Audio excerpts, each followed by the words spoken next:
V zadnjem obdobju beležimo vedno bolj vroča poletja, daljša vroča obdobja.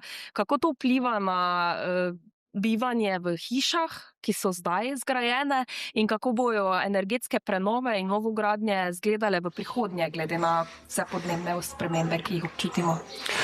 Ja, če pogledamo obstoječe hiše, bi rekel grajene tam v 70-ih, 80 letih ali pa tudi starejše, recimo butane hiše, so bistveno prilagodljivejše bile glede na podnebne spremembe, ne. Se pravi, stavbe, recimo butane stavbe, so zelo odporne na tole pregrevanje poletno.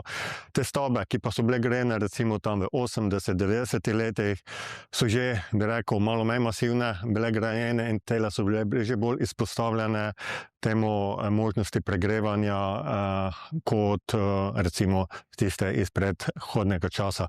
Zdaj, prihodnost. Kje je prihodnost?